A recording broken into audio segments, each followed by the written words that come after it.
Hi, I'm Jacob Lasher, and you're watching Disney Channel. Imagine that's the first time you ever saw my face, and just click off. Just click off. Anyway, I'm actually going to be talking about PTSD and CPTSD and all the fun stuff that comes along with that. But before I start, I'm going to say I'm not a doctor, I'm not a professional, I'm merely a 28-year-old man who can barely heat up soup on a stove without injuring himself. So let's just keep that in mind. So, and also, PTSD is funny. It's like this lifetime achievement award, and you get up on stage and you're like, yes. I'd like to thank my abuser who is still out there hurting people because the justice system failed people like me and is probably inflicting even more damage. It's freaking wild. And then it's like you got to put in even more work because it's just like it's not bad. It's bad enough you had to survive that like awful thing or awful events that you endured and survived. You have to put in even more work, and it's like for something that you had nothing. It was out of your control. You did not ask for those things to happen to you, and I want to make that clear. Just because all these people, especially with sexual assault and everything, people want to be like, where were you? What were you wearing? Especially to females, because people like to victim blame or why didn't she leave him sooner? Let's just. So what's the difference between CPTSD, which is complex? This is a tongue twister for me. I don't know why. Complex post-stress traumatic. I can't even say it, but you know what I mean. The difference is that PTSD is basically a singular event or whatever, and CPTSD is a multiple events. And just because, and if what I'm sharing with you doesn't register with you, that is perfectly fine. Because it doesn't mean you don't have it. Doesn't mean I don't have it.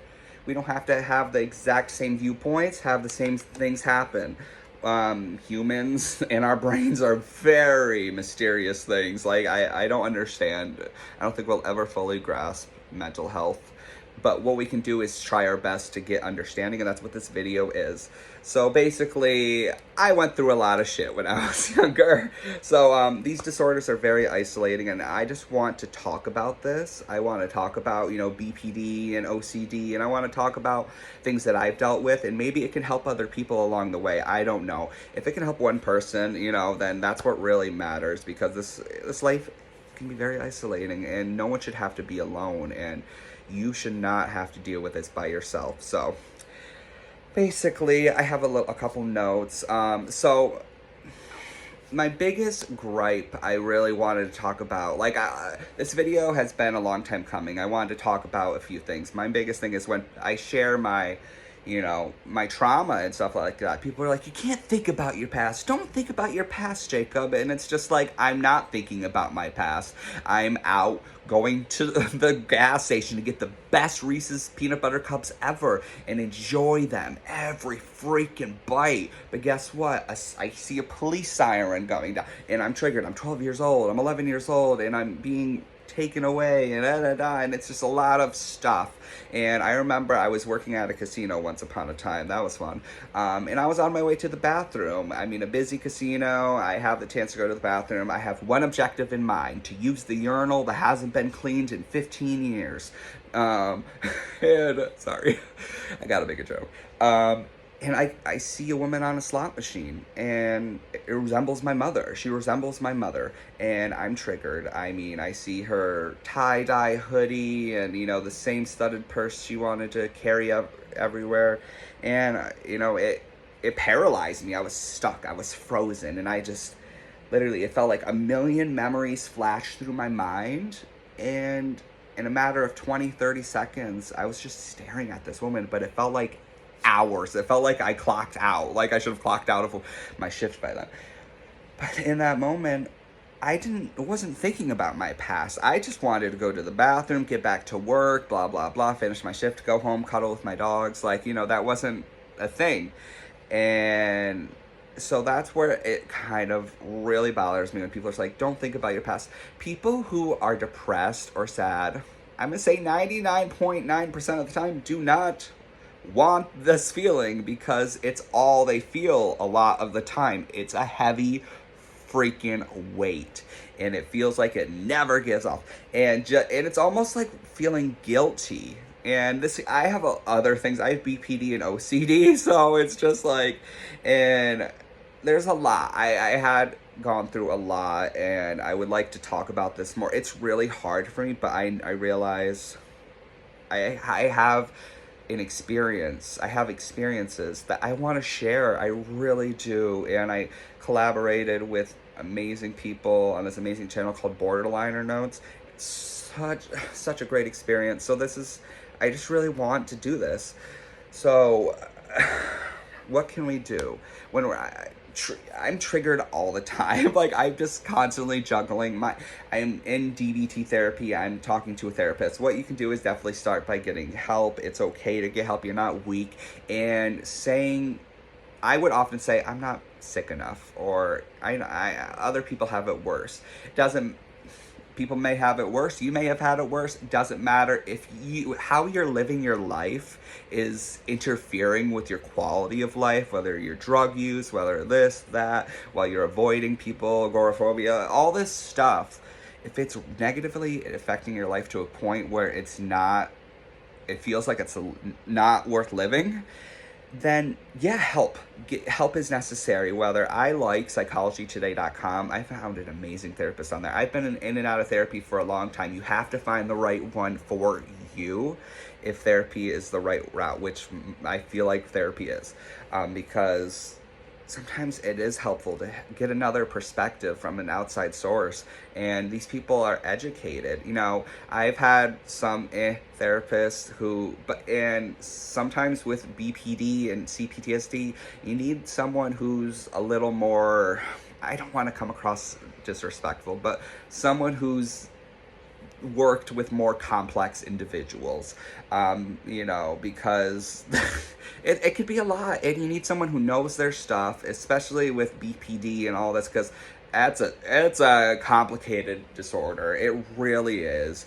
So what I suggest is really making sure you know. And what I really like I feel like I'm sponsoring, but psychologytoday.com, you could say, it says what insurance they take, what they specialize in, and it's all this. So I recommend getting therapy, and if the first one doesn't work out, try again, because it's taken a few times. It's taken me, to find the one that you really, and don't just stay in with that therapist to savor their feelings. However long they've been doing it, a year, 5 years, 10 years, 15 years, they've had patients come and go, and some people like them, and that's okay. They're not going to take it personally. They're there to help you. So please do yourself a favor and get you the help you need. You are worthy. You are worthy of help. You deserve to feel better about yourself, about your identity, your past, and who you are. Okay? So that's what I really want to say. So what else can we do?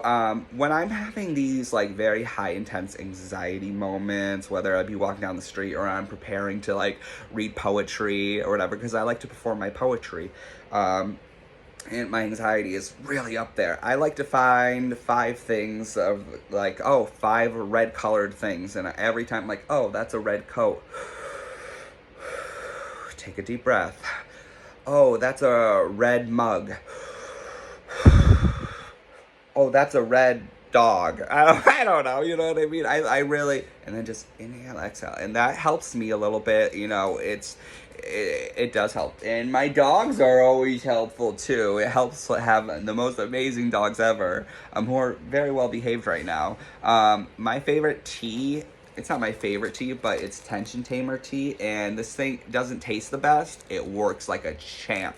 I mean, where are the ingredients here? We got a lot of chamomile, lemongrass. We have a lot of things that will calm you down, and it works for me. So I suggest this if you're knowing you're about to be in a situation that's going to cause you a little stress. Drink a cup of that, and it really does help. So I really, I love this tea. I've used it, and it's helped. Like, I've been in, like, when I was in an abusive situation, it helped me calm even more. Like, it's just, yeah.